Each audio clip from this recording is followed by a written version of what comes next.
So students यहां पर हमने देखा कि किस तरीके से डबल बॉन्ड और ट्रिपल बॉन्ड से हम उनके सैचुरेशन या अनसैचुरेशन हाइड्रोकार्बन्स को आइडेंटिफाई कर सकते हैं। दैट मीन्स सिंगल बॉन्ड होगा तो सैचुरेटेड और डबल बॉन्ड और ट्रिपल बॉन्ड होंगे तो अनसैचुरेटेड हाइड्रोकार्बन्स में कंसीडर करते हैं।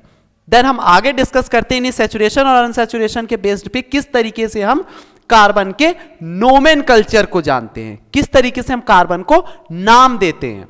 सो सबसे पहले हम डिस्कस करेंगे एल्कीन्स के बारे में। दैट मीन्स एल्कीन क्या होगा, जिसका सफिक्स होता है ईएनई, जिसे हम ईन बोलते हैं। क्लियर है स्टूडेंट? सो जनरल फॉर्मूला इसके बात करें तो CnH2n होता है। अब इसको हम किस तरीके से पता करते हैं, जैसे ये दिया हुआ है अपन को CH3। CH3 का मतलब होता है कार्बन कितने हैं, कैसे पता चलेगा? C कार्बन 1 है, H 2 इंटू N प्लस, बस हो गया, इतना ही होता है स्टूडेंट। क्लियर है? दैट मीन्स अब इसमें आप वैल्यू पुट करके देखो तो एक कार्बन है तो क्या हो जाएगा आपका C1 और N की वैल्यू कितनी हो जाएगी यहां 1, तो टोटल क्या आएगा CH2। इसी तरीके से यदि हम 2 की बात करें तो C2, तो H कितना आएगा 2N होता है, तो हो जाएगा C2H2 इंटू N होता है number of carbon, number of carbon कितने 2, तो क्या हो जाएगा CH4। क्लियर है? C2H4। अब ये कैसे पता करते हैं, 2 कार्बन लगाए, अब इसमें इस तरीके से आप हाइड्रोजन को ऐड कर सकते हैं, ये आपस में जुड़ेंगे। देन अब हम डिस्कस करते हैं इनके IUPAC सिस्टम के बारे में। तो उसको जानने के लिए हमें कुछ सफिक्स और प्रीफिक्स के बारे में जानना होता है। सो सबसे पहले हम उनके बारे में डिस्कस करते हैं। एक होते हैं हमारे सफिक्स और एक होता है हमारा प्रीफिक्स, जिसमें सबसे पहले हम प्रीफिक्स और सफिक्स।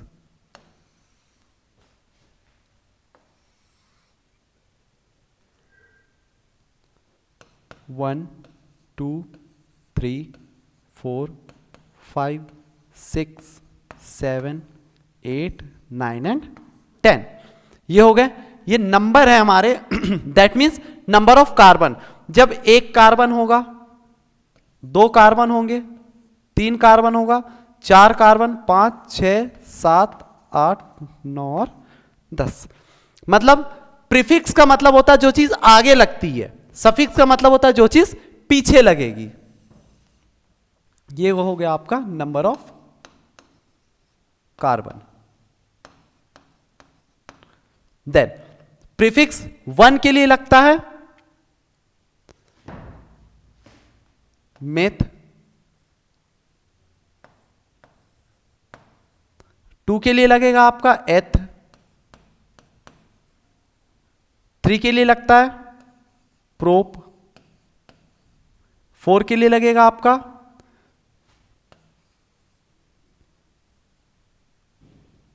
ब्यूट,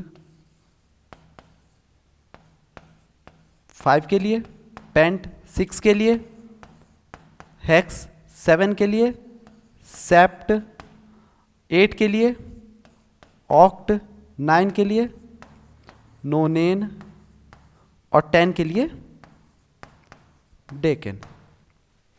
सफिक्स की बात करें तो सफिक्स हमारे पास केवल 3 ही है, दैट इज इन, एन, आइन, और इसके बाद कुछ फंक्शनल ग्रुप होते हैं जिनमें हम एक ऑल होता है, एक अल होता है, एक वन होते हैं। इनको हम आगे डिस्कस करेंगे, इनको हम आगे डिस्कस करेंगे, हम अभी इनके बारे में डिस्कस कर रहे हैं। तो इन जब सिंगल बॉन्ड होगा तो इन लग जाएगा, डबल बॉन्ड होगा तो एन लग जाएगा और ट्रिपल बॉन्ड होगा तो आइन लग जाएगा। दैट मीन्स जब एक कार्बन सिंगल सिंगल बॉन्ड के साथ जुड़ा होगा तो क्या बन जाएगा मेथइन, तो उसका पूरा नाम क्या हो जाएगा मेथीन। 2 कार्बन सिंगल बॉन्ड के साथ जुड़ा होगा तो एथ लग जाएगा और इन लग जाएगा तो हो जाएगा एथीन। 3 जुड़े होंगे तो प्रोपीन, ब्यूटेन, पेंटीन, इसी तरीके से यदि डबल बॉन्ड होगा तो methane, ethane, propane, butane, pentane.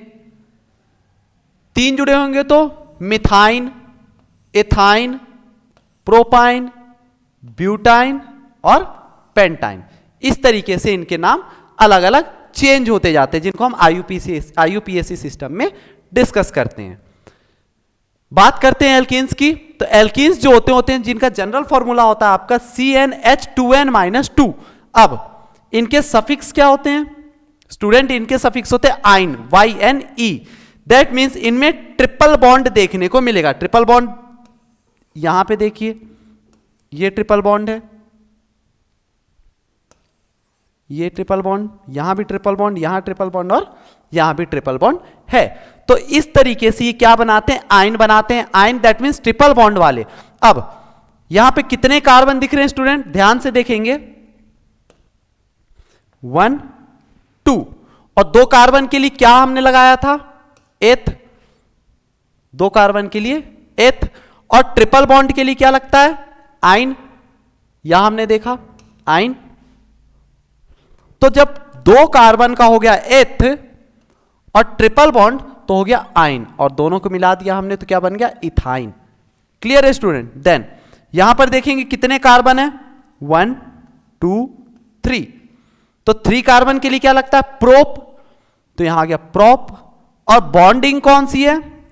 Triple bond दिख रहा है तो आइन, तो क्या हो जाएगा? प्रोपाइन। स्टूडेंट एग्जाम में नाम पूछता है, इस तरीके से आपको फॉर्मूला दिया होगा और आपको बोला जाएगा इसका आईयूपीएसी नेम लिखिए। तो आईयूपीएसी नेम लिखने का ट्रिक यही है कि यदि आपको सफिक्स प्रीफिक्स याद है तो आप इजीली आईयूपीएसी नेम बता सकते हैं। तो स्टूडेंट ध्यान से देखिएगा, आईयूपीएसी नेम पहचानने के लिए हमको सिर्फ 2 काम करना है। एक तो सफिक्स प्रीफिक्स याद रखना है और कार्बन को गिनना है, बस। थर्ड में देखते हैं, तो पहला काम कार्बन को गिनिए, कितने हैं?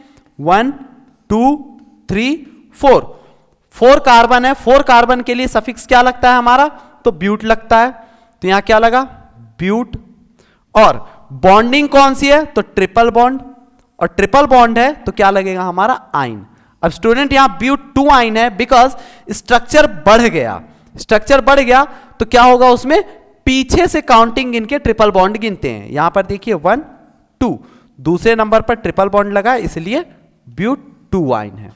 अब यहां पर कार्बन गिनिए, 1 2 3 4। 4 कार्बन है तो ब्यूट, और ट्रिपल बॉन्ड कहां लगा है? मैंने बताया पीछे से काउंटिंग करते हैं तो 1 पहले ही कार्बन के साथ ट्रिपल बॉन्ड है इसलिए ब्यूट 1 आइन हो जाएगा। क्लियर है स्टूडेंट? ये होता है हमारा एल्काइंस ग्रुप का। देन हम बात करते हैं होमोलोगस सीरीज के बारे में। सो बेसिकली होमोलोगस सीरीज क्या होता है? होमोलोगस सीरीज का मतलब होता है same chemical formula but different chemical properties. मतलब इनके केमिकल फॉर्मूले तो सेम होंगे बट स्ट्रक्चर भी जो होंगे वो भी कैसे होंगे? देखिए, a homologous series is a group or a class of organic compound having the similar structure and similar chemical properties in which the successive compounds differ by the H2CH2 group. That means ऐसा structure, ऐसा series जिसके chemical formula तो same होंगे लेकिन उनके जो properties होंगे, physical property, वो डिफरेंट होंगे। बात करते हैं एग्जांपल की, तो CH2, इसके बाद आप देखेंगे तो C2H6, अगला देखो आप तो C3H10। तो इस तरीके से इनके फॉर्मूले देखिए सबके लगभग आपको एक से देखने को मिल रहे होंगे। CH, इसमें भी CH, बट इनका स्ट्रक्चर आप देखने जाओगे तो अलग अलग देखने को मिलेगा। दैट मीन्स फिजिकल प्रॉपर्टी अलग अलग मिलेंगी। कैसे? सिंगल कार्बन CH4 होता है स्टूडेंट, ठीक है, 4 हाइड्रोजन जुड़ेंगे यहां, लेकिन यहां C2 है तो 1 2 1 2 3 4 5 6, तो यहां क्या हो जाएंगे? 6 हाइड्रोजन ऐड हो जाएंगे। इसी तरीके से यदि आप 3 कार्बन की बात करो तो 1 2 3, और 3 कार्बन के साथ हाइड्रोजन ऐड करेंगे 1 2 3 4 5 6 7 एंड 8। ये क्या हो जाएंगे आपके? हाइड्रोजन। तो यहां पर आपको दिख रहा है कि सभी के स्ट्रक्चर कैसे अलग हैं। जब स्ट्रक्चर अलग है तो इनका साइज भी कैसा होगा, डिफरेंट डिफरेंट होगा। सिंगल कार्बन है तो सिंगल कार्बन का साइज कैसा है, स्मॉलेस्ट है। डबल कार्बन है तो इससे थोड़ा लार्जर होगा। 3 कार्बन है तो और ज्यादा लार्ज होगा। और इसी तरीके से यदि आप 4 कार्बन के साथ देखने जाएंगे तो ये भी 4 कार्बन, इनके साथ हाइड्रोजन 1 2 3 4 5 6 7 8 9 और 10, तो ये पूरे हमारे क्या हो जाएंगे, हाइड्रोजन हाइड्रोजन सबके साथ ऐड हो गए। तो इनका साइकिल भी कैसा हो गया, लंबा हो गया। दैट मींस इनकी चेन बड़ी हो गई। सो होमोलोगस सीरीज में क्या होंगे, केमिकल फॉर्मूले तो सबके सेम होंगे, बट फिजिकल प्रॉपर्टी कैसी होगी इनकी, डिफरेंट डिफरेंट होती है। कैरेक्टरिस्टिक्स ऑफ होमोलोगस सीरीज की बात करें, बेसिकली मैंने जैसा कि आपको बताया कि केमिकल फॉर्मूला सेम होगा, बट एक मेन डिफरेंस क्या होता है कि कम से कम एक कार्बन और 2 हाइड्रोजन का डिफरेंट तो देखने को मिलेगा ही मिलेगा। दैट मीन्स CH2 का डिफरेंस हर चेन में होगा। यहां पर भी देखिए आप, एक कार्बन बढ़ने से 2 हाइड्रोजन बढ़ जाते हैं। यहां पर कितने थे हमारे, 3 कार्बन थे, यहां पे 4 कार्बन है। 4 कार्बन में हाइड्रोजन काउंट कीजिए, 1 2 3 4 5 6 7 8 9 और 10। यहां पर 1 2 3 4 5 6 7 8 है और यहां 10 है। दैट मीन्स C3H8 C4H10, तो C5 होगा तो H12 हो जाएंगे। करके देखें, 1 2 3 4 एंड 5। हाइड्रोजन काउंट कीजिए, 1 2 3 4 5 6 7 8 9 10 11 और 12। दैट मीन्स मिनिमम डिफरेंस एक कार्बन और 2 हाइड्रोजन का तो चेन में मिलेगा ही मिलेगा। देन अगली प्रॉपर्टी की बात करें तो मास की बात करें हम, तो कम से कम 14U का डिफरेंस तो आपको देखने को मिलेगा ही। जैसे कार्बन का मास कितना होता है 12 प्लस हाइड्रोजन का मास कितना होता है 1, और कितने हाइड्रोजन डिफरेंस होते हैं 2 के, तो क्या हो जाएंगे 12 प्लस 2 इक्वल टू 14, और 14U का डिफरेंस कम से कम हमें देखने को मिलेगा। All members of homologous series contain same element and the same functional group। जितने भी होमोलोगस सीरीज में होंगे सेम एलिमेंट होंगे। जैसे कि हम देख रहे थे सभी में CH रिपीट हो रहा था, CH2 C2H4 C3H6 ऐसे सभी में रिपीट हो रहे थे। CH रिपीट हो रहे मतलब सेम एलिमेंट होगा और सेम ही फंक्शनल ग्रुप होंगे। All members of homologous series having same general molecular formula, सभी के मॉलिकुलर फॉर्मूले होंगे सेम होंगे। देखिए आप यहां पर दिख रहा है आपको, सभी में CH। बस डिफरेंस किसका होगा, तो नंबर ऑफ कार्बन और नंबर ऑफ हाइड्रोजन का, दैट्स ऑल। इतने ही इनके डिफरेंस होते हैं। ये इंपॉर्टेंट टॉपिक है स्टूडेंट्स, सो ध्यान से देखेंगे। कैरेक्टरिस्टिक्स ऑफ होमोलोगस सीरीज है ये। बात करते हैं फंक्शनल ग्रुप की।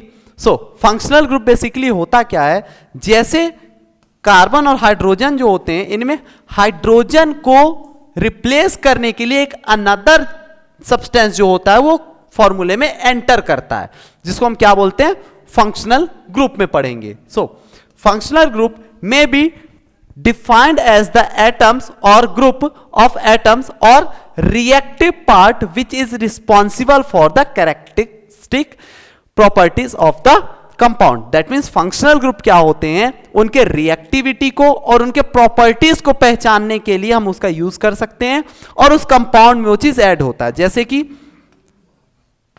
OH जिसे हम एल्कोहल ग्रुप बोलते हैं। क्लियर है स्टूडेंट, यदि C2H6 की जगह C2, यहां स्ट्रक्चर देखेंगे 1 2 3 4 5 6। अब hydrogen hydrogen hydrogen hydrogen hydrogen, but यहां हाइड्रोजन को रिप्लेस करके OH आ जाता है। तो OH आ गया, दैट मींस क्या हो गया, ये एक फंक्शनल ग्रुप है। और कौन सा फंक्शनल ग्रुप है ये, तो ये एल्कोहल का फंक्शनल ग्रुप होगा। तो इसका नाम भी क्या हो जाएगा, 2 कार्बन के लिए क्या यूज करते थे हम, एथ। अब एथ के साथ ये देखिए सिंगल बॉन्ड या डबल बॉन्ड, तो है सिंगल बॉन्ड। सिंगल बॉन्ड के लिए हम इन लगाते हैं, एन लगाते हैं, आइन लगाते हैं। तो हम इन लगाते हैं तो क्या हो जाएगा, EN E। और OH फंक्शनल ग्रुप के लिए हम लगाते हैं ऑल। तो क्या हो जाएगा, ये एथेनॉल हो जाएगा। क्या हो जाएगा, एथेनॉल हो जाएगा। तो इसका केमिकल नाम क्या हो जाएगा, एथेनॉल, जिसको हम आगे डिस्कस करने वाले हैं अपने फंक्शनल ग्रुप के टॉपिक में।